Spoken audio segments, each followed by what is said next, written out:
Salut, bienvenue pour une nouvelle vidéo et pour cette première vidéo de 2026 qui va donc être le bilan de l'année dernière 2025. Trois petites informations à vous donner avant de réellement commencer le bilan en lui-même. Premièrement, bonne année, évidemment. Voilà, bonne année.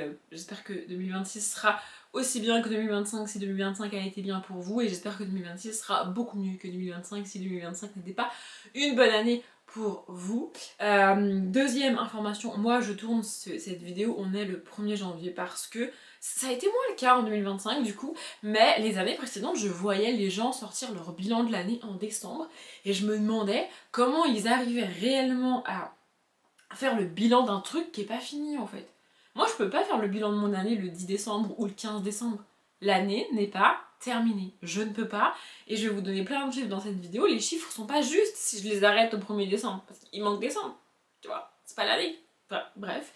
Et troisième information, je vous l'ai dit en vlog à plusieurs reprises en novembre et en décembre, je suis à la ramasse complet en termes d'update. C'est-à-dire que là, en termes d'update lecture, je parle. C'est-à-dire que là, aujourd'hui, pour vous, à l'heure où je vous parle, je ne vous ai pas encore parlé de mes dernières lectures du mois d'octobre. On est en janvier.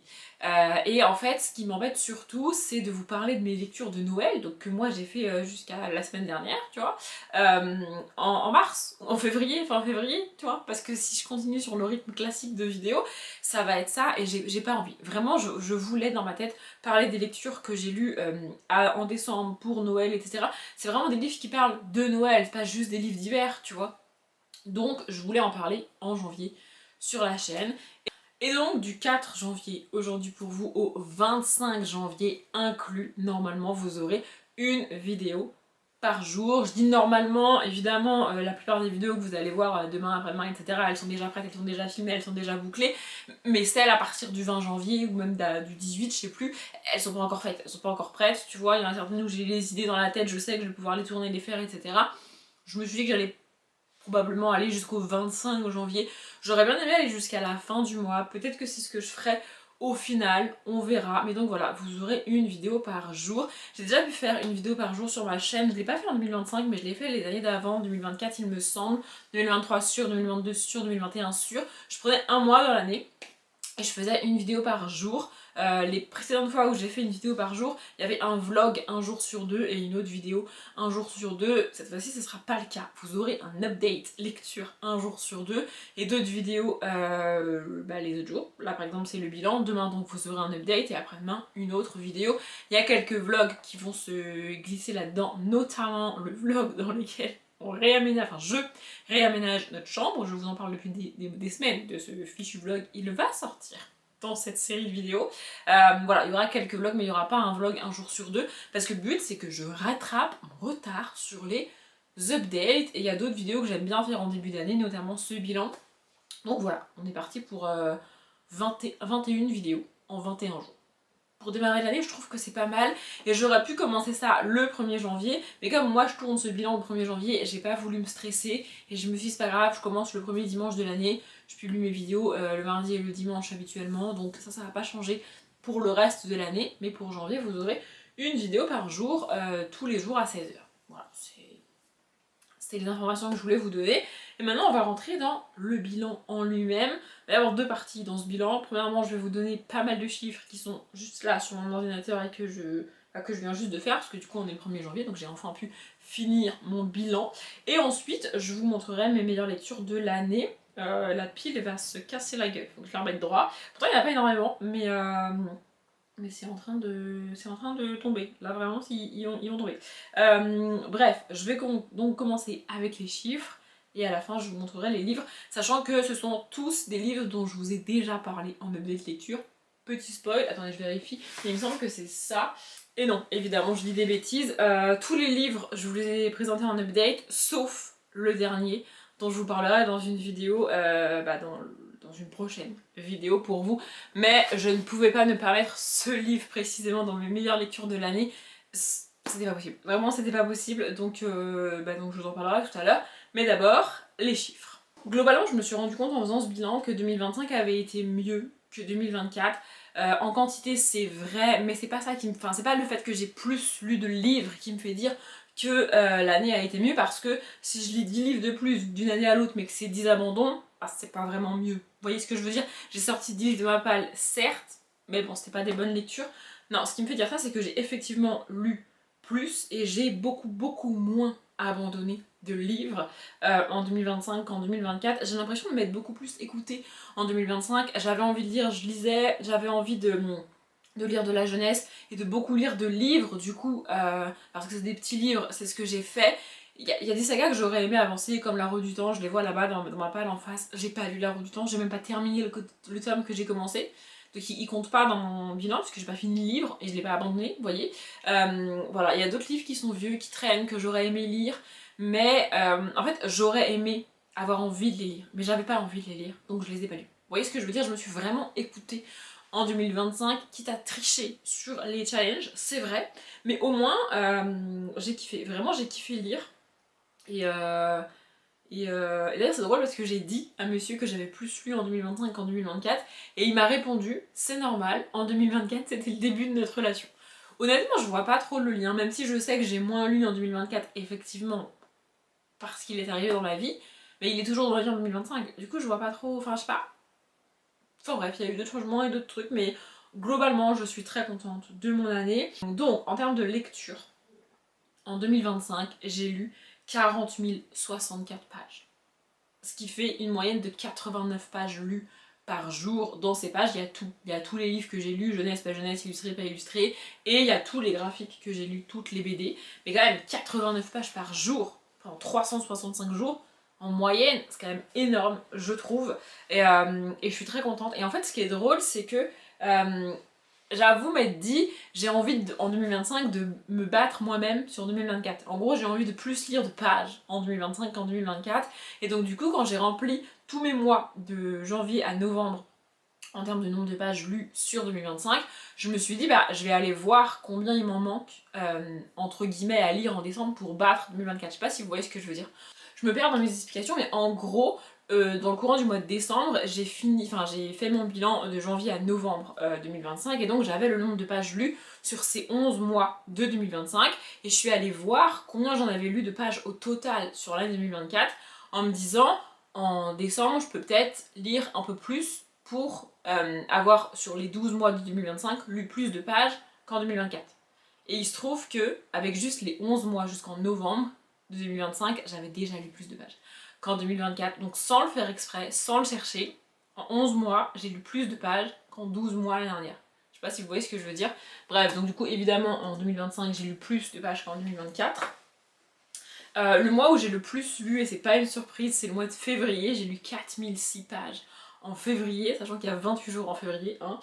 Et c'était le mois en gros c'est le mois le plus court de l'année, mais c'est le mois où j'ai lu le plus, parce que je m'étais challengée de lire un livre par jour en février, en sachant que j'ai déménagé en février, et j'ai réussi le challenge.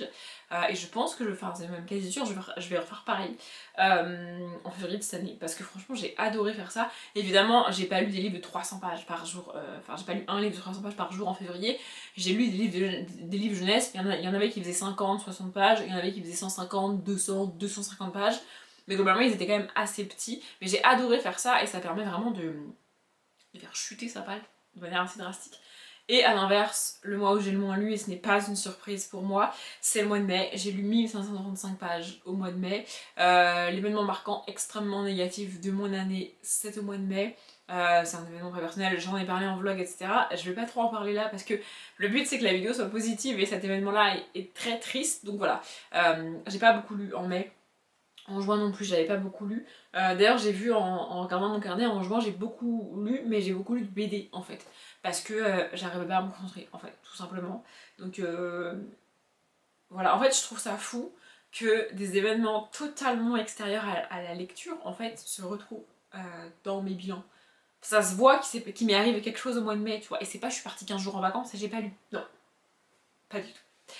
Bref, on va parler des livres lus maintenant. J'ai abandonné 35 livres en 2025, ce qui n'est pas si terrible je trouve, et j'en ai terminé 112.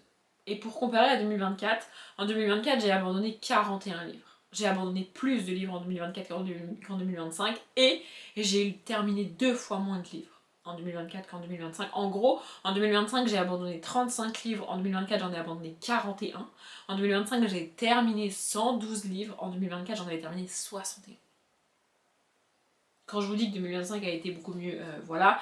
Sinon, j'ai lu 27 BD qui étaient à moi dans ma palle en 2025 et j'en ai lu 61 que j'avais emprunté à la bibliothèque.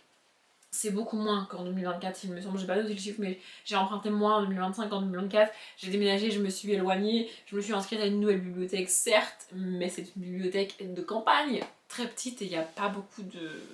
Il n'y a pas grand chose en fait qui m'intéresse. Donc voilà, c'est la vie. Et du coup, j'ai calculé aussi en moyenne au bout de combien de pages j'abandonne le livre, parce que j'avais l'impression que... J'ai l'impression que c'est moins le cas ces dernières années, mais j'avais vraiment l'impression qu'il y avait des livres au bout de 20 pages, ça me saoulait et j'arrêtais, tu vois. Et donc je me suis dit, en fait, si en moyenne j'abandonne les pages au bout de... Enfin, les livres au bout de 20, 30 pages, peut-être que je fasse un petit effort quand même, tu vois. Et là, les 35 livres, je les ai abandonnés en moyenne au bout de 85 pages. Sachant qu'il y a des livres très courts, il y a des livres jeunesse que j'ai abandonnés, mais ça veut dire qu'il y a des livres où je vais au-delà de la page 100 avant de les abandonner, tu vois. Et je trouve que c'est pas si nul, en fait. Enfin, ça veut quand même dire que j'ai laissé un minimum de chance au livre. Bon, après, vous verrez qu'il y a certains livres en décembre que j'ai abandonnés très très très tôt, mais ça sert pas non plus à grand chose que je m'acharne à lire un livre alors qu'au bout de 30 pages, j'aime pas l'univers, j'aime pas l'ambiance, j'aime pas l'histoire, j'aime pas le personnage. À un moment donné, ça sert à rien, tu vois. Mais bon. Je trouve ça cool de me dire que je vais quand même assez loin dans les livres avant de lâcher l'affaire. Bref, et sinon au total, abandon et livres lus, je suis à 147 lectures sur l'année. C'est pas si mal, hein. Pour 365 jours, franchement, c'est pas si nul. Enfin, moi je trouve que c'est même bien. On va passer à ce qui fait un peu mal. Non, d'abord je vais faire la bibliothèque. J'ai emprunté 74 livres à la bibliothèque, donc je les ai pas tous lus. Mais en fait, ça m'a surprise parce que normalement, je lis tout ce que j'emprunte. Mais en fait, il y en a effectivement où j'avais emprunté les 2-3 premiers tomes d'une saga et puis j'ai pas aimé le premier donc j'ai pas eu les suivants. Il y a des BD que j'ai emprunté 2-3 fois avant de pouvoir les lire. Donc en fait, ça compte pour 3 emprunts mais une lecture parce que c'est le même livre, vous voyez. En fait, il n'y en a aucune que j'ai rendue sans avoir lu et pas lu dans l'année. Genre, par exemple, j'ai emprunté un tome de Sœur Céline, mais j'ai pas trouvé le tome d'avant entre temps et j'ai dû rendre ce tome-là, tome 8, il me semble, parce que fallait que je le rende, c'était fini, enfin c'était la date limite, tu vois. Et ensuite, j'ai pu réemprunter le tome 8 et le lire. Vous voyez, enfin, je sais pas si vous voyez ce que je veux dire. Mais bref, en 2024, j'en avais emprunté 86, c'est là que je l'ai noté. Donc, ouais. Mais c'est pas si pire, franchement, j'ai pas divisé en deux le nombre d'emprunts, donc c'est cool. Et après aussi, je commence vraiment à avoir fait le tour de la bibliothèque. 2025, c'est la 3e année où j'étais inscrite à la bibliothèque, puisque je me suis inscrite en février 2023. Donc 2023, 2024, 2025, vous voyez. Et au bout d'un moment, j'ai fait le tour des BD qu'il y a de disponibles, tu vois. La bibliothèque a beau être grande et tout. Il y en a qui m'intéressent pas, ça m'intéresse toujours pas, tu vois. Donc voilà. On va passer aux achats. Et alors là, c'est un peu moins drôle. Mais encore, ça va. Franchement, je trouve que c'est pas si pire. J'ai acheté 23 livres neufs. J'en ai acheté 114 d'occasion. Pour rappel, j'ai lu 147 livres en tout. Oui. On m'a offert 34 livres. Ou alors, je les ai pris en boîte à lire. Enfin, en tout cas, je les ai pas payés. Vous voyez, je les ai eus, moi, de manière gratuite. Et j'ai acheté 11 graphiques. Franchement, c'est pas si mal. Je suis à un total de 182, sachant que je suis à un total avec les... Donc je suis à 182 acquisitions en tout sur l'année, tout inclus les BD, les livres offerts, etc. Et je suis à 174, il me semble. J'ai pas écrit ce chiffre, mais genre 147 plus 27, a priori, ça fait 174 si je me trompe pas. Donc voilà, j'ai lu 174 livres et graphiques et j'en ai acheté 182. C'est pas trop, franchement c'est pas dégueu, je suis pas non plus... C'est pas ouf, mais c'est bien. Au global, sur l'année, du coup, il y a plus 8 livres qui sont rentrés dans ma palle. Vous voyez, la différence est de 8. Franchement, c'est pas si mal. Ouais, c'est ça, la différence est de 8, je crois que c'est ce que je... Ouais, c'est ça, 6, 7, 8, c'est ça. Voilà. Et aussi, ce que je regarde depuis l'année dernière, je crois, ou peut-être l'année d'avant, c'est combien de livres j'ai acheté sur l'année et j'ai lu. Il y a des livres que j'ai achetés en janvier, je les ai peut-être lus en avril, mais du coup je l'ai acheté et lu sur la même année. Je sais pas si vous voyez ce que je veux dire. Je trouve ça bien de me rendre compte de ça parce que est-ce que les livres que j'achète, je les lis rapidement? où est-ce qu'ils traînent dans ma palle. Il y en a qui traînent, il y en a qui sont là depuis 2021 et qui traînent toujours, mais c'est un chiffre minime. Genre je crois que de 2021 il me reste 3 livres que j'ai pas lus. Ça va, tu vois.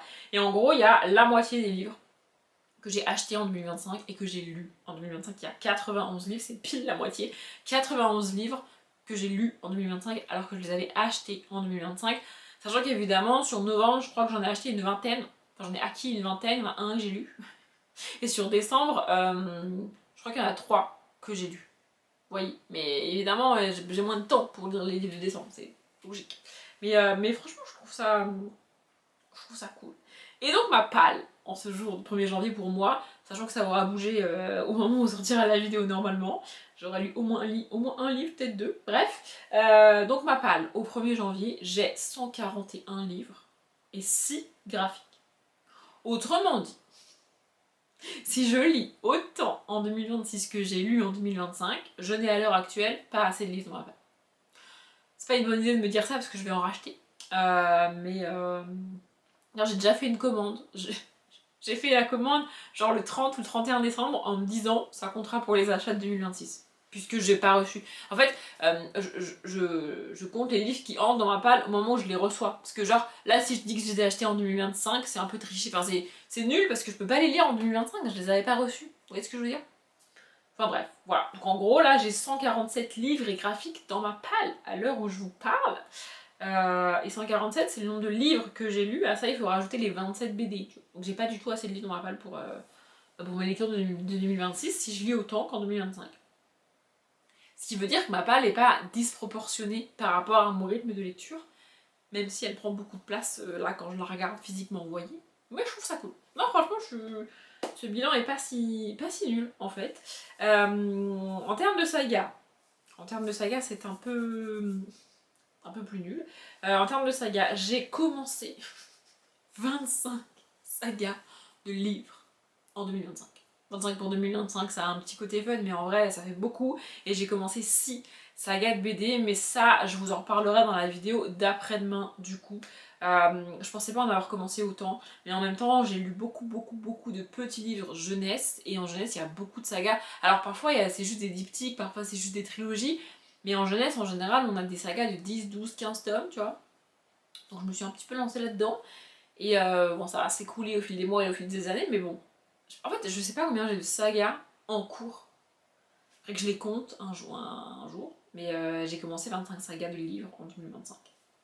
Bref, j'ai terminé. Parce qu'on pourrait se dire, j'en ai commencé 25, mais si j'en ai terminé 30, c'est cool. Bah non, j'en ai terminé que 8.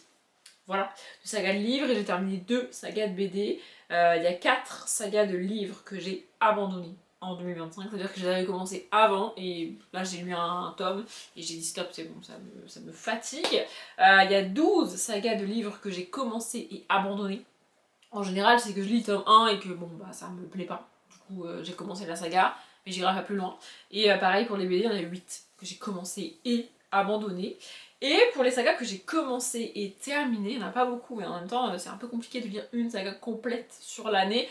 Il y en a 3 de sagas de livres et il y a 2 sagas de BD. J'avoue que je pourrais faire un effort sur les BD pour éviter de trop en commencer, parce que j'en ai commencé 6 et j'en ai terminé avec 2 et commencé et terminé avec 2 quoi.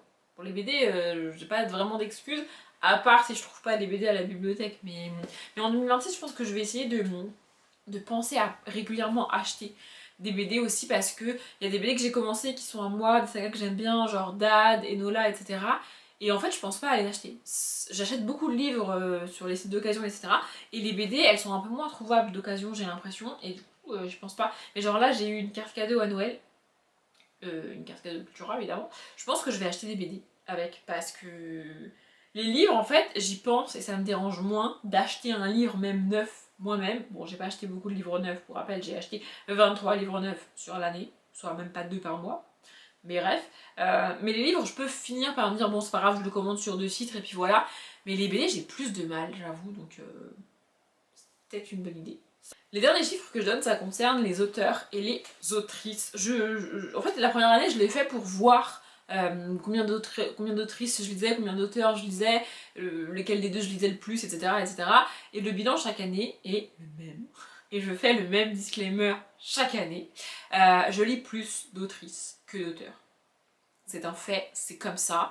Ce n'est pas un choix personnel. C'est-à-dire que je ne vais pas acheter un livre et lire le livre parce qu'il a été écrit par une femme, ou à l'inverse, ne pas acheter et ne pas lire un livre parce qu'il a été écrit par un homme. Je m'en fiche de si c'est un homme ou une femme. Et même des fois avec les noms, j'arrive pas à savoir si c'est un homme ou une femme, je suis obligée d'aller vérifier.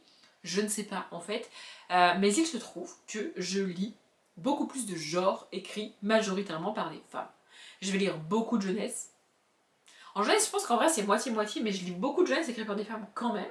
Je lis beaucoup de romances. Bon, j'en ai pas beaucoup lu en 2025, mais j'en lis quand même pas mal.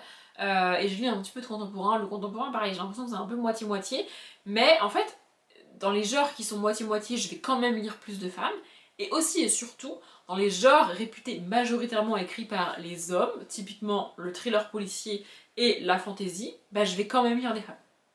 Voilà. En thriller policier, je vais lire du Erika Spindler, je vais lire du Agatha Christie. Vous voyez. Et en fantasy, c'est pareil. Je vais lire du Estelle Faye, je vais lire du Rebecca King, j'allais dire. C'est Cassandra O'Donnell, du coup. Vous voyez. Je sais pas. Ou alors je vais lire de la beatlit, qui est quand même un sous-genre de la fantasy, mais majoritairement écrit par des femmes. Je sais pas comment expliquer, mais le sexe de la personne qui a écrit le livre n'a pas d'impact. Et pourtant, quand tu regardes le bilan, t'as vraiment l'impression que je choisis mes livres en fonction de s'ils sont écrits par des hommes ou par des femmes, quoi. Alors que c'est vraiment pas le cas. Bref, en 2025, j'ai lu 117 livres écrits par 77 autrices différentes. Évidemment, il y a des autrices que j'ai lues plusieurs fois. J'ai lu 41 livres écrits par 32 auteurs différents. Donc j'ai lu 77 autrices différentes et j'ai lu que 32 auteurs différents. C'est moins de la moitié. Et, écoutez bien, j'ai découvert 43 autrices. Ça veut dire que j'ai lu pour la première fois 43 autrices en 2025, alors que j'ai en tout et pour tout lu 32 auteurs différents. Je découvre plus d'autrices que je ne lis d'auteurs. Non mais écoutez, voilà. Et donc j'ai découvert 17 auteurs.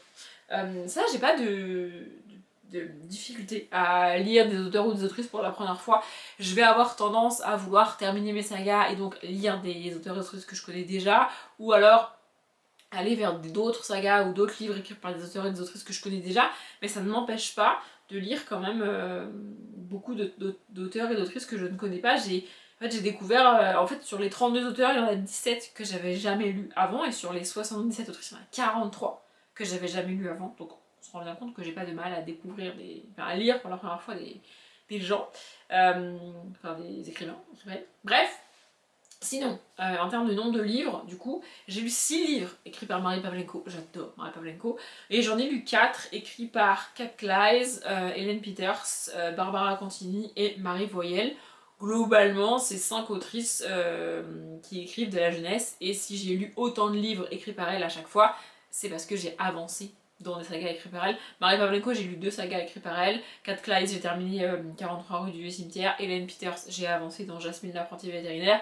Barbara Cantini, c'est Mortina, évidemment. Et Marie Voyelle, c'est une co-autrice de Marie Pavlenko. Voilà. Et pour les auteurs, j'ai lu 4 livres de Fabrice Collin. J'aime beaucoup Fabrice Collin. Pareil, il écrit principalement de la jeunesse. En tout cas, c'est principalement ce que je lis de lui. Et j'ai lu 3 livres de Nathaniel Himi, qu'il a écrit en commun avec une autrice. Mais du coup, j'ai lu 3 livres de cette autrice-là aussi, mais je la cite pas parce qu'il y a des autrices que j'ai plus lues. Mais voilà, donc même quand je lis des auteurs, ils écrivent à 4 mains avec des autrices. Non mais je m'en sors pas en fait, enfin, à un moment donné, Après c'est pas un objectif en soi de lire plus d'auteurs. Et je fais pas non plus de challenge pour lire des femmes, genre je sais qu'il y a Mars au féminin, où il faut lire des autrices, et honnêtement je comprends pas ce challenge. Vraiment. Si tu veux lire des autrices, lis-en toute l'année, tu vois. Et puis, il y a des auteurs qui écrivent très bien sur des sujets féministes, sur la cause des femmes, etc. Donc, enfin, ce challenge-là, je ne le comprends pas et je ne le fais pas. Mais à l'année, on dirait que je le fais. Écoutez, j'ai pas grand chose de plus à ajouter. Ça fait déjà longtemps que je parlais, il est temps maintenant de vous montrer mes meilleures lectures de l'année. Il y en a 9. Mon petit côté carré aurait bien aimé qu'il y en ait 8 ou 10. En fait, au début, j'en avais mis 8 et puis j'en ai rajouté une là avant de tourner la vidéo. Et puis je me suis dit, je vais pas en chercher une 10e, ça n'a aucun sens de vouloir à tout prix mettre une 10e meilleure lecture juste pour en avoir 10. Donc, il y en a 9. Écoutez, voilà. Je vous les présente dans l'ordre chronologique où je les ai lus, et comme je vous ai dit, il n'y a que la dernière dont je vous ai pas encore parlé en update parce qu'évidemment je vous en ai parlé en vlog sur la fin de l'année. Peut-être que vous pouvez deviner hein, c'est quel livre parce que franchement c'est pas... Bref. Le premier, et je crois que c'est le premier livre de l'année que j'ai lu. En tout cas, je l'ai lu en janvier, c'était absolument certain. C'est Divine Rivalité de Rebecca Ross, c'est ça. J'ai plus la jaquette parce que je les garde pas. Et d'ailleurs, je l'ai sorti parce qu'il était affiché là sur la bibliothèque. Vous voyez pas le trou, mais il y a un trou du coup. On a un jaspage absolument magnifique avec des petites étoiles et tout.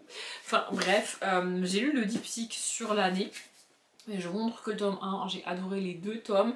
J'ai vu qu'il y avait un préquel qui était sorti, je l'avais mis dans une liste pour Noël. Genre quand j'ai fait ma liste de Père Noël, il était dedans, je ne l'ai pas eu. Donc probablement que je vais me l'acheter dans les jours, semaines qui viennent. Mais j'ai adoré cette saga. Et pourtant, j'ai envie de dire, on est en romantécie. Et en fait, si tu me le vends comme une romantécie, je le lis pas. Mais... je pense que j'ai compris aussi avec ce livre pourquoi j'aime pas la romantécie, pourquoi j'ai du mal avec la romantécie, parce que en romantécie on a des tropes. C'est une chose, évidemment, dans tous les genres on a des tropes, en romance on a des tropes, en romantécie on a des tropes, même en fantasy on a toujours une quête. C'est toujours la même trope, et ils font des quêtes tu vois, en fantasy. Ok. Sauf que en romantécie, les personnages se ressemblent énormément. C'est-à-dire que avoir une trope c'est une chose, mais les personnages sont quasiment identiques en fait. On a toujours un enemies to lover, il la déteste, elle peut pas le supporter, c'est un tyran, il a tous ses parents, ou elle a de la magie, ou j'en sais rien. Enfin vraiment, et c'est toujours le même genre de truc. Et du coup, les personnages, moi je les trouve plats, je les trouve fades en romantécie. C'est ça qui me gêne. C'est pas les tropes, c'est pas l'univers, c'est pas l'ambiance, ce sont les personnages avec lesquels j'ai des problèmes. Et ici, ils sont absolument géniaux. Les personnages sont absolument géniaux. Ici, on va suivre Iris. On est donc en fantasy, plus qu'en romantasy selon moi, mais ça, clairement, c'est la romantasy. Bref, donc on suit Isis. C'est une jeune fille qui vit avec sa mère, son père pas du tout, son frère est parti à la guerre. En fait, il y a quelques semaines, quelques mois avant que démarre le livre, la guerre a éclaté. Il y a deux divinités, divine rivalité, qui se sont réveillées et qui appellent à eux les humains pour que les humains se combattent les uns les autres. En fait, ils ont créé 2 clans, les divinités. D'un côté, on a un dieu, de l'autre côté, on a une déesse. Et donc, les humains se battent d'un côté pour une déesse, de l'autre côté pour un dieu. Son frère Aerys est parti à la guerre et elle essaye de se débrouiller avec sa mère, etc. Elle aurait dû continuer ses études, mais comme ils ont besoin d'argent, eh bien, elle va réussir à se faire engager dans un journal local. C'est son rêve de devenir journaliste, donc elle est ravie. Et elle va être en concurrence avec un jeune homme dans ce journal, évidemment. Et donc, on est autant des machines à écrire et tout. Enfin, genre vraiment, ils tapent leurs articles. Moi, je trouve ça absolument génial. Et donc voilà, on va suivre Iris avec cette guerre en fond, les articles qu'elle peut écrire sur cette guerre, etc. etc. Et puis Iris a envie d'être un reporter, enfin un journaliste reporter, de rapporter les bonnes informations, les bons éléments, d'informer vraiment la population. Du coup, je vous laisse deviner jusqu'où ça va l'amener, tout ça. Et en parallèle, elle tape avec sa machine des lettres qu'elle envoie à son frère de manière magique. Jusqu'à ce qu'elle découvre que si son frère ne lui répond pas, il y a peut-être une raison. Et franchement, j'adore. J'ai adoré. Peut-être que mon résumé est nul, mais l'univers est absolument génial. Les personnages sont vraiment cool. C'est bourré d'action et de rebondissements. Et pourtant, ça fait pas trop. Tu vois, c'est pas too much quand tu le lis. Franchement, j'ai adoré. Je vais pas commencer à parler 15 minutes sur chaque livre parce que sinon, on est là jusqu'à demain matin. Mais si vous n'avez pas encore lu cette saga, et lisez-la en 2026. Le deuxième, c'est Le temps des avants de Charles Aznavour. C'est sa biographie. Donc il a écrit et publié évidemment avant sa mort. J'adore Charles Aznavour. Vraiment, c'était un peu bizarre de le découvrir là-dedans. Mais en fait, ce genre de personnalité, je préfère les lire dans une biographie. Enfin, dans une autobiographie justement, que dans une biographie. Parce que...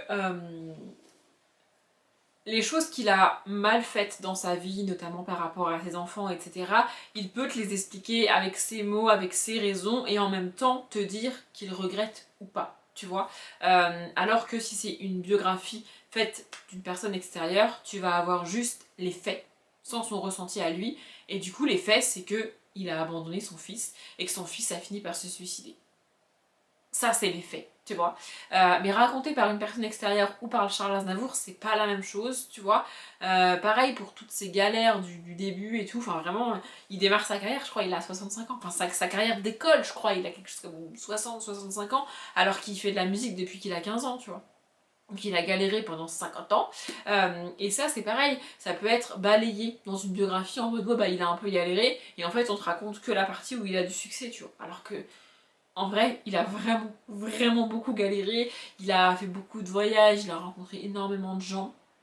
Et ouais, en fait, je trouve que les biographies, avec un point de vue extérieur, ont tendance à déshumaniser les gens et à appuyer sur les côtés négatifs parce que là vraiment, tu fais la biographie extérieure de Charles Aznavour, tu te retrouves avec un homme qui était aveuglé par le succès, ne rêvait que de réussite, il a eu un fils et il l'a abandonné, il a dit à la femme démerde-toi, marie-toi à quelqu'un d'autre, fais ce que tu veux, je m'en fous. Puis ensuite il est revenu pour apprendre que son fils s'était suicidé et il est reparti dans sa carrière, il est reparti dans ses tournées quoi. Vraiment de l'extérieur c'est ça. Et ça c'est sans le ressenti de Charles Aznavour qu'on a ici. Et donc ici on a vraiment toute sa vie, la fuite de ses parents d'Arménie avec la guerre en fond, l'arrivée à Paris, les galères quand il est enfant, les galères quand il est ado, les galères quand il est jeune adulte. Vraiment il a eu beaucoup de galères et oui il a fait des erreurs, il a abandonné son fils, je le dis et je le répète parce que c'est la vérité tu vois. Mais en même temps, alors je déteste l'excuse de c'était une autre époque.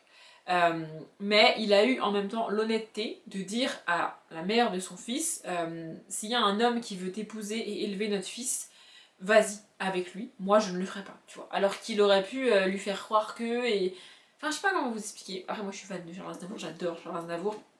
J'ai adoré lire ça, voir ses rencontres avec Liza Minnelli, Edith Piaf, plein d'autres personnalités, plein d'autres personnes. Voir que, en fait, le voir prêt à tout abandonner, parce que vraiment il en peut plus en fait, ça fait des dizaines d'années qu'il essaye de percer et que ça ne marche pas, qu'il se prend critique sur critique sur critique, et donc le voir littéralement prêt à abandonner en fait, et me dire, bah s'il avait abandonné à ce moment-là, je le connaîtrais pas, on n'aurait pas toutes ces merveilleuses musiques que j'adore, tu vois, comme ils disent. Je pense que c'est ma préférée. Si vous connaissez pas Comme ils disent, écoutez Comme ils disent. Et ensuite, allez voir l'année à laquelle elle est sortie, cette chanson. Parce que, voilà, c'est un humain, il a fait beaucoup de choses négatives, beaucoup de choses très critiquables dans sa vie, mais il a défendu beaucoup de causes dans sa vie également, alors que, entre guillemets, rien ne l'y obligeait. C'est-à-dire que dans Comme ils disent, je vais vous le dire, il parle d'un homme qui se travestit et qui fait du striptease devant d'autres hommes. Alors que lui-même n'est absolument pas homosexuel, n'est même pas bi, même pas, tu vois. Du coup, c'est un risque de faire ça à l'époque et il l'a fait. Il y a plein d'autres trucs, il a fait plein d'autres choses, enfin bon bref. Moi j'ai adoré lire ça enfin en 2025 parce que ça faisait un petit moment qu'il traînait dans la palle et je suis très contente de l'avoir lu. Je suis en train de me rendre compte que mon histoire d'auteur et d'autrice, ça se ressent aussi dans mes meilleures lectures. C'est-à-dire qu'il y a 9 meilleures lectures que je vais vous montrer, je vous l'ai dit. Il n'y en a que 2, écrites par des hommes. En même temps, c'est normal, enfin, je lis plus de femmes que d'hommes, donc c'est pas non plus... Vous voyez. Bref, la suivante, c'est L'énigme du rubis, une enquête de Prospérine Cerisier de Jennifer Dalrympe. J'ai absolument adoré. En fait, il y a tout pour me plaire dans ce livre-là. On est à Paris en 1866. J'adore les livres qui se passent à cette époque-là, et encore plus quand c'est Paris. Parce que c'est une ville que je connais quand même assez bien et je peux me repérer un petit peu. Alors parfois il y a des changements d'architecture et de bâtiments évidemment entre 1866 et 2025, tu vois. Mais je peux quand même me repérer à Londres, beaucoup moins, à New York quasiment pas, donc vous voyez. Mais bref, et donc on va suivre une jeune fille qui s'appelle Prospérine Cerisier, qui est beaucoup trop féministe pour l'époque, beaucoup trop indépendante pour que ce soit réaliste pour l'époque en vrai, mais c'est pas grave. En gros, on va suivre donc Prospérine, qui est avec son père dans un petit appartement à Paris. Son père est médecin de base, mais son cousin, je crois, l'a fait engager comme policier dans la caserne du coin, parce que c'était plus simple, parce qu'il y avait un poste, et parce que c'est comme ça. Et donc son père est policier, mais médecin. Voilà. Et il va y avoir un cadavre retrouvé pas très loin de où Prospérine vit au début de ce livre, et son père va un petit peu enquêter là-dessus, donc sur cette mort, etc. Et en plus, on a la partie un petit peu expertise médico-légale de l'époque, mais il est médecin quand même, donc vous voyez. Et donc Prospérine va elle aussi décider d'enquêter de son côté sur cette mort extrêmement bizarre. Et donc on se retrouve avec une jeune fille de genre, je sais pas, 14-15 ans, un truc comme ça, qui se balade dans les rues de Paris, alors que on vient juste de retrouver un cadavre avec le crâne fracassé, il me semble, que donc la consigne c'est un petit peu de rester à la maison, encore plus pour une jeune fille de 15 ans de l'époque, sachant que de base c'est la consigne pour une jeune fille de 15 ans de l'époque. Vous voyez, de pas sortir tard le soir, quand il fait nuit, de pas parler à des étrangers, etc., etc., mais elle s'en fout. Elle va mener son enquête de son côté, et elle va être d'autant plus motivée parce que la police, selon elle, fait fausse route, totalement. Et donc elle veut innocenter les gens qui sont accusés par la police, tout en leur donnant les vrais coupables. Et donc on suit ça. Franchement j'ai adoré, en plus le livre est absolument magnifique, ses reflets, en fait c'est dorure rouge, c'est absolument magnifique, j'adore, vraiment. On a des petits trucs à l'intérieur comme ça, vous voyez, c'est trop beau, non mais vraiment c'est absolument magnifique, oui, je suis fan. Il me semble qu'aux Antilles de la Pitre c'est pareil, voilà. Écoutez, moi je me suis éclatée avec ça. J'espère que Madame Jennifer Dalrympe écrira autre chose, parce que pour l'instant j'ai pas trouvé d'autres livres écrits par elle, mais franchement je me jetterai dessus. Voilà. Sur la grande scène du Nouveau Paris, Prospérine compte bien tenir le premier rôle. Et bah franchement c'était génial. Le suivant c'est un tome 1 d'une saga fantastique young adulte. Pareil, c'est un genre avec lequel j'ai beaucoup de mal, mais là j'ai franchement adoré, donc c'est Hybride. Le tome 1, La levée du voile de Gwendoline Vervel. J'ai aussi lu le tome 2 en 2025, pas encore le tome 3 du coup. Mais franchement j'ai adoré, vraiment j'ai trouvé ça hyper cool. C'est rythmé, t'as les infos quand il faut. En fait c'est pas trop long, et en même temps t'es pas bombardé d'infos en mode l'autrice s'en débarrasse, tu vois, c'est la juste dose pour moi. Je reproche aussi beaucoup à ces autrices de fantastique young adulte de mettre 100 pages, en fait de nous obliger pendant 100 pages à suivre le quotidien classique de notre héroïne avant que le fantastique débarque, avant qu'il se passe réellement quelque chose. T'es obligé de la suivre dans son petit quotidien, et puis il se passe pas grand chose, et puis on va à l'école, et puis on revient, et puis elle a une sœur. Ça me fatigue. En fait ça me fatigue parce que il se passe rien.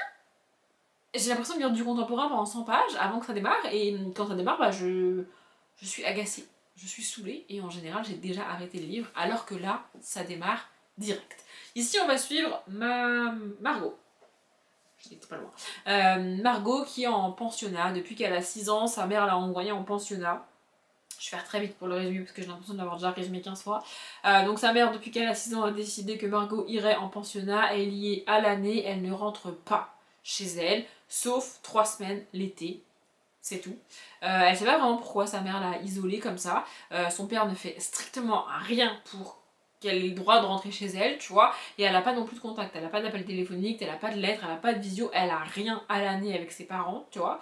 Et donc le livre démarre, on est à la fin de l'année scolaire, et elle attend que un homme vienne la chercher comme à chaque fin d'année scolaire, parce qu'elle va dans un camp d'équitation avant d'avoir le droit de rentrer chez elle. Mais là c'est son père qui débarque et qui lui dit qu'elle peut rentrer chez elle dès maintenant, qu'elle va passer tout l'été là-bas, que sa mère est d'accord, et du coup elle rentre chez elle. Elle a un peu peur, en fait elle est partagée entre la joie de rentrer chez elle, de revoir son meilleur ami, de retrouver sa chambre, sa maison et tout, tu vois, et en même temps toutes les questions de pourquoi sa mère a changé d'avis, pourquoi elle a le droit de rentrer si tôt, qu'est-ce qui se passe. Et elle va pas tarder à découvrir que le côté fantastique va lui tomber sur la gueule, et que c'est la raison pour laquelle elle a le droit de rentrer, parce qu'elle va avoir 16 ans, et qu'à 16 ans il va se passer quelque chose. Franchement, j'adore cette saga, j'ai trouvé ça absolument génial. Margot est trop cool, son évolution dans le tome 2, franchement c'est génial. Vraiment, franchement, moi j'ai adoré. J'ai hâte de lire le tome 3 parce que je ne sais même pas ce que l'autrice est capable de faire après cette fin du tome 2. Franchement, je suis ébahie. C'est bon, vraiment. Ensuite, je vous en ai parlé tout à l'heure, évidemment, Marie Pavlenko est dans mes meilleures lectures de l'année. J'ai sorti la trilogie complète. De mémoire, j'ai lu le tome 1 en 2024 et du coup j'ai lu les tomes 2 et 3 en 2025. Mais bon, je me suis dit que j'allais tous les trois vous les montrer. Donc c'est Zombies Arby, le tome 1, Panique au cimetière. Le tome 2, Rien ne va plus. Et le tome 3, Un pour tous, tous pour eux. Et c'est aussi écrit par Carole Trébor. Pardon, je n'ai pas précisé. Voilà, et franchement j'adore. En gros, dans cette saga, donc on est avec des zombies dans un cimetière. On suit un petit garçon. Le tome 1 démarre vraiment, ça se passe le jour d'Halloween, le 31 octobre. Et donc ce petit garçon qui s'appelle Romain va rencontrer des zombies. On est le 31 octobre, il se dit que c'est des gens déguisés, il est très content, il se fait des nouveaux copains et tout et tout. Et puis en fait il se rend compte que c'est des vrais zombies qui habitent le vieux cimetière du village. On est dans un vieux village du nord de la France, un truc comme ça. Il y a un vieux cimetière et un nouveau cimetière. Et les zombies vivent dans le vieux cimetière. Donc c'est que des gens morts dans les années 1700, 1800, parfois avant, tu vois. Il y a des enfants qui sont morts de maladie, il y a même un bébé, parce que cette époque-là, voilà. Puis il y a des adultes, d'à peu près tous les âges, et de toutes les catégories sociales aussi. Et franchement, j'ai trouvé ça génial. Et donc Romain va faire connaissance avec ces zombies et va découvrir qu'ils ont un problème. Il y a des bulldozers qui vont débarquer dans le cimetière pour détruire le cimetière. Et ça c'est pas possible parce que c'est là qu'ils vivent et en fait si on détruit le cimetière ils vont disparaître, tu vois. Et donc s'engage une espèce de course contre la montre pour essayer d'annuler la destruction du cimetière sans dire qu'il y a des zombies qui vivent dedans. Voilà. Et donc c'est ça qu'on suit. Évidemment, des zombies, un cimetière, de la jeunesse, Marie Pavlenko. C'est un petit peu le résumé de tout ce que j'aime dans la lecture, tu vois. Non mais c'est mon kiff, hein, voilà. J'aime ça aussi en adulte, hein, les fantômes, les zombies, les cimetières, en adulte j'aime bien. Mais c'est vrai qu'en jeunesse, tout ce qui va être zombies, fantômes, sorcières, deviennent les gentils de l'histoire, alors qu'en adulte ça avance avec les méchants. Et moi j'aime bien suivre les zombies, les fantômes, les sorcières. C'est un peu mon truc, hein. Moi je suis une meuf de Halloween, qu'est-ce que vous voulez que je vous dise, donc... du coup voilà. Le livre suivant, si on m'avait dit qu'il finirait dans mes meilleures lectures d'une année, n'importe laquelle, j'aurais éclaté de rire et franchement j'aurais dit mais mon pauvre vieux, t'es complètement con, ça n'arrivera jamais. Et pourtant, c'est Happiness Key, le tome 1, La saison des fleurs sauvages de Emily Richard. On est sur un contemporain avec une petite enquête policière. Autrement dit, tout ce que je déteste. Mais là, la grosse différence pour moi avec ce livre-là, c'est que normalement c'est l'inverse. Normalement, je commence à lire un policier, voire un thriller, pour me retrouver avec une jeune femme psychologue ou journaliste, je ne sais quoi, qui te parle plus de sa vie privée que de l'enquête. Et moi, ça me fatigue, parce que si je commence un thriller policier, c'est pour l'enquête. La vie privée du personnage principal, bon, si tu veux me donner des détails, pourquoi pas, tu vois, mais il faut pas que ça prenne trop de place dans le bouquin. Et là, c'est l'inverse. Là, j'ai commencé ce livre en me disant, bon, ok, je me lance, ça va être du contemporain, c'est pas forcément mon truc, mais allons-y, let's go, on verra bien, tu vois. Et quelle n'a pas été ma surprise de découvrir une enquête au milieu de tout ça, avec 3 personnages vraiment cool. Vraiment pour moi, ce qui fait que je lis un livre ou pas, ce sont les personnages. Si le personnage m'insupporte, c'est même pas la peine. Et si j'aime bien le personnage, je suis capable de lire un livre avec une histoire que je trouve pas ouf, juste parce que j'aime bien suivre le personnage, tu vois. C'est comme ça. Bref, donc ici on va suivre... Comment s'appelle-t-elle? Tracy. Tracy est fraîchement divorcée, son mari était un escroc, elle a perdu toute sa fortune, toutes ses maisons, toute sa richesse, tout ce qu'elle avait. Ça a été saisi par l'État parce que son mari était un escroc. La seule chose qu'elle a pu récupérer, c'est Happiness Key, un ensemble de 5-6 bungalows sur une espèce de terre marécageuse, je sais pas si en Floride, voilà. Ça c'était à son nom à elle et uniquement à son nom à elle, donc elle a pu le garder. Donc elle gère ces bungalows. Et au début, on la rencontre, elle va toquer aux portes des bungalows pour réclamer le loyer de ses locataires parce que c'est son seul revenu et qu'elle en a besoin pour vivre, payer ses factures, etc. Tu vois. Ce à quoi les locataires vont lui répondre que ils payeront pas tant que les fenêtres seront pas réparées, tant que le chauffage sera pas réparé, tant que... Enfin, il y a des trucs à faire, tu vois. Et elle a oublié que elle a des locataires, mais du coup ça implique de gérer aussi les bungalows. Donc il y a déjà cette partie-là, elle va rencontrer principalement 2 autres femmes. Je pense pas que leurs noms seront écrits derrière. Et donc en fait on a 3 femmes de 3 générations différentes. On a Tracy qui doit être fin de la vingtaine, début de la trentaine. On a une jeune femme qui doit avoir entre 20 et 25 ans je dirais. qui est originaire d'un autre pays et qui est un peu timide, un peu ingénue. Et on a à l'inverse une femme qui doit avoir entre 50 et 60 ans et qui, ça va pas trop avec son mari, elle s'ennuie un petit peu dans sa vie et tout, tu vois. Elle travaille au diner du coin, tu vois, et puis voilà. Elles ont, en fait, elles viennent toutes les trois de milieux extrêmement différents, elles sont pas de la même génération, elles ont pas les mêmes manières de penser, manières de réfléchir et tout, elles sont vraiment toutes les trois diamétralement opposées les unes des autres, et pourtant Tracy va découvrir quelque chose de triste, de terrifiant même, dans un des bungalows. Et elle va décider d'enquêter. Pas forcément sur ce qui est arrivé, mais sur la famille autour de ce bungalow, qui vivait là, pourquoi, et contacter les enfants, les petits-enfants, etc., les oncles, les tantes, les neveux, les nièces, enfin, essayer de retrouver la famille en gros.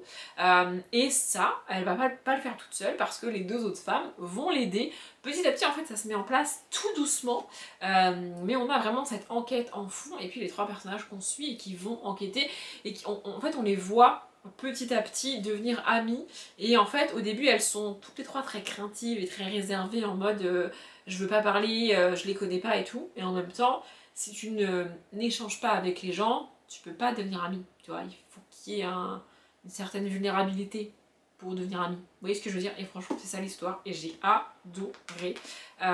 J'ai le tome 3 dans ma palle, je sais plus si j'ai trouvé le tome 2, faudrait que je vérifie, parce que du coup, j'aimerais bien avancer dans la saga, mais je n'ai pas le tome 2, donc je ne peux pas. Mais franchement, j'ai adoré. Et c'est un beau bébé, mais en fait, c'est le genre de livre pour lequel ça ne me dérange pas d'y passer des jours, des semaines, tu vois.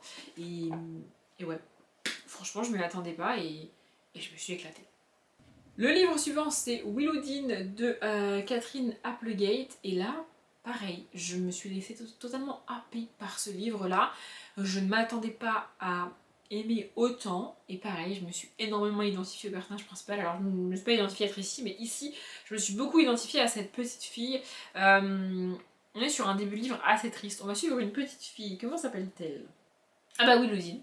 Voilà, elle a 11 ans et elle vit avec deux femmes qui ont accepté de la recueillir parce que dans un incendie quelques années plus tôt, elle a perdu toute sa famille.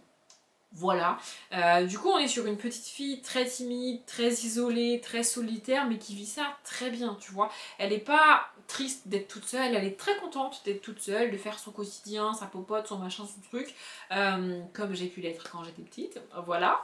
Et à force de se balader en ville, etc., elle a développé, en fait elle est très intelligente, elle a un côté un peu scientifique et tout, et elle note beaucoup de choses sur ce qui se passe dans la ville, les animaux, les allées-venues, les migrations, etc., etc.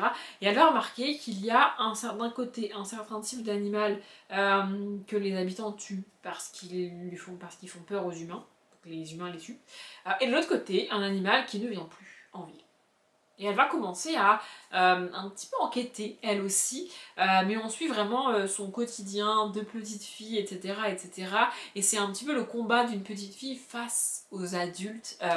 Et les adultes ont cette réponse assez facile de nous on sait parce qu'on est adulte, toi t'es une enfant, tu n'as rien à dire. Et on a deux thématiques importantes pour moi dans ce livre-là. Premièrement, la défense de la cause animale. Et deuxièmement, le fait que c'est pas parce que tu es un enfant et qu'en face de toi tu as des adultes qu'ils ont raison et que tu as tort. Tu as le droit d'avoir raison en fait. Voilà. L'avant-dernier livre, c'est donc le deuxième écrit par un homme, vous vous demandez peut-être où il était, bah il est là. Et donc c'est Pénombre de Ariel Holz. En 2025, je me suis rendu compte que c'est un auteur qui a écrit plein d'autres choses depuis Les Sœurs Carmine, il me semble que c'est lui qui a écrit Les Sœurs Carmine, et que j'avais rien lu d'autre de lui parce que un des personnages des Sœurs Carmine m'avait totalement énervé, m'était totalement sorti par les yeux, à tel point que je n'avais pas pu lire le tome avec ce personnage en personnage principal, et que j'avais arrêté la saga, et du coup j'ai arrêté de lire l'auteur. Alors qu'en vrai, c'est pas parce qu'il a créé un personnage qui m'agace que ça veut dire que je suis plus capable de lire ses livres. Et donc j'ai lu Pénombre. Alors ici on est en adulte, et ça m'a fait un petit peu un électrochoc parce que je venais de lire beaucoup de jeunesse, d'enchaîner beaucoup de livres jeunesse, donc de lecture facile pour moi, et je me suis retrouvée avec un univers de fantasy adulte hyper dense, assez complexe, et mon cerveau était en mode je rame, genre vraiment, parce que il s'était habitué, enfin on s'était habitué lui et moi à lire de la facilité, de la jeunesse, avec des univers simples, des univers parfois cool et comme Mouloudine, tu vois, mais ça reste facile à lire pour moi, tu vois, j'ai 32 ans quand même. Et là, j'ai sorti les rames, vraiment j'ai ramé, ça me demandait beaucoup de concentration, je passais beaucoup de temps à lire une page, un chapitre, c'était long vraiment, mais j'ai beaucoup aimé et j'ai vraiment pris le temps de lire ce livre. Ici on va suivre Viviane, un truc comme ça. Liviane, j'étais pas loin. On est dans un univers de fantasy. Il y a tous les 26 ans, il me semble, une éclipse. Une éclipse solaire, lunaire, je ne sais pas. En gros, c'est quand en pleine journée, la lune passe devant le soleil et donc il fait nuit pendant quelques minutes. Voilà. Et tous les enfants qui naissent pendant ces quelques minutes, tous les 26 ans, ont les yeux verrons en physique assez spécifique, et des pouvoirs d'ombre ou de lumière. Voilà. Évidemment, au fil du temps, il y a de moins en moins d'enfants qui naissent à ce moment-là, puisque les gens font attention, oui. Mais il y en a quand même toujours 5-6 par an. C'est pas beaucoup pour la population, mais il y en a quand même. Et donc on va suivre Liviane, une de ces personnes nées, je crois, il y a 24 ou 25 ans, au moment d'une éclipse lunaire.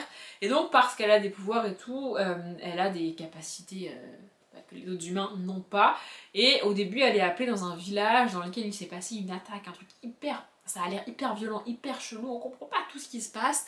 Liviane essaye d'aider les gens, et à ce moment-là, il y a un truc qui va se passer qui n'était pas prévu. Les gens sont pas prêts pour ça, et ça pose beaucoup de questions.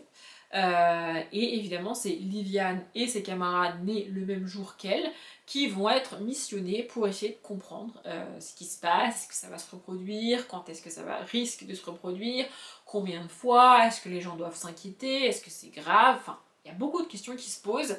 Et en fait, on est dans le genre de livre où l'action démarre en même temps que l'univers. J'adore quand ça fait ça parce que ça évite les lenteurs et les longueurs du début. Mais là, on est dans une fantaisie adulte. Donc en fait, c'est vraiment très complexe. L'univers est vraiment très fourni et pourtant le livre est pas très gros. Ça fait 300 pages, il me semble. Donc c'est c'est très dense. Hein. Vraiment, c'est très. Ça fait 260 pages. Voilà. Et donc voilà, on va les suivre, la quête démarre, on suit les 6 personnages, en même temps on a des flashbacks de leur passé, puisque du coup ils ont été dans une école particulière, hein, vu qu'ils sont nés à un moment particulier, et donc on a des passages de leur enfance, de leur adolescence à cette école, qu'est-ce qui s'est passé, etc. Parce qu'en fait, au début on comprend pas trop les réactions des uns et des autres quand ils se retrouvent tous ensemble. Moi je m'attendais à ils s'aiment bien, tu vois, mais en fait pas du tout, il y a beaucoup de tensions, il y a des gens qui se détestent, il y a des gens qui se parlent pas, et du coup tu genre qu'est-ce qui se passe, tu vois. Et donc avec les flashbacks, on comprend ce qui se passe et en même temps on avance dans leur quête. On est dans un univers vraiment très particulier, vraiment très complexe, je répète. Alors peut-être que si vous êtes habitué à lire de la fantasy et tout, vous allez vous dire franchement j'abuse, c'est pas si complexe.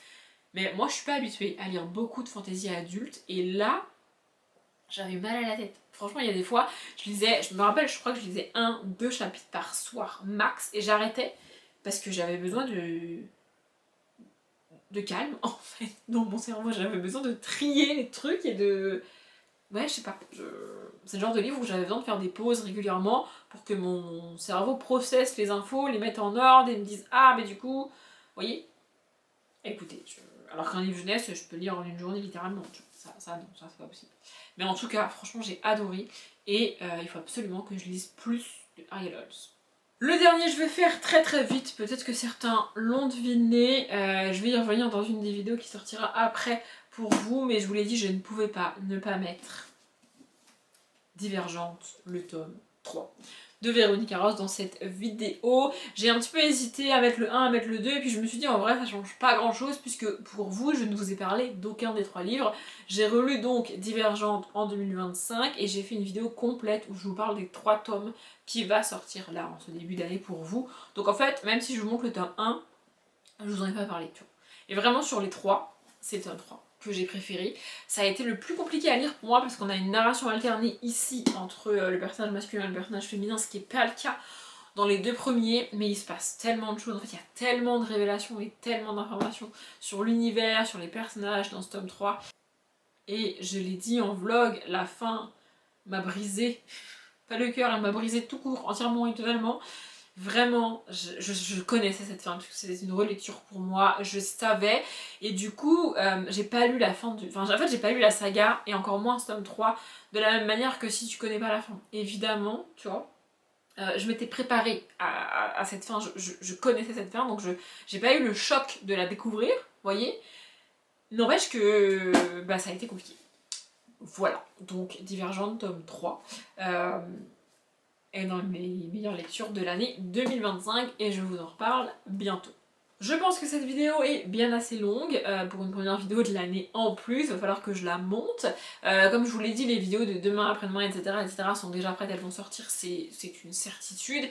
Et moi j'ai le temps, bah là, puisque je suis en week-end du coup, de m'occuper des vidéos d'encore après. Je pense que je vous tiendrai au courant dans le premier vlog, alors le premier vlog que moi je vais tourner en 2026. Je sais plus ce que j'ai dit tout à l'heure, mais bref. En fait, les vlogs, les 2 premiers vlogs que vous allez voir, ça va être des vlogs un peu spécifiques, un peu thématiques, et pas des vlogs blabla, tu vois. Mais je vous tiendrai forcément au courant à un moment donné ou un autre dans un vlog. Si je décide d'arrêter avant le 25 janvier, c'est une vidéo par jour, ou au contraire, si je décide de le prolonger jusqu'au 31 janvier, ça va dépendre de mon planning, ça va dépendre de ce qu'on fait en janvier, ça va dépendre de pas mal de choses. Mais là, jusqu'au 20 janvier minimum, vous avez une vidéo par jour. Normalement jusqu'au 25, peut-être jusqu'au 31. Écoutez, bref, comme je vous l'ai dit, cette vidéo est bien assez longue. J'espère qu'elle vous a plu. Moi, je m'arrête là. Comme d'habitude, je vous souhaite une bonne journée, un bon après-midi, un bon appétit ou une bonne nuit. Et je vous dis à demain.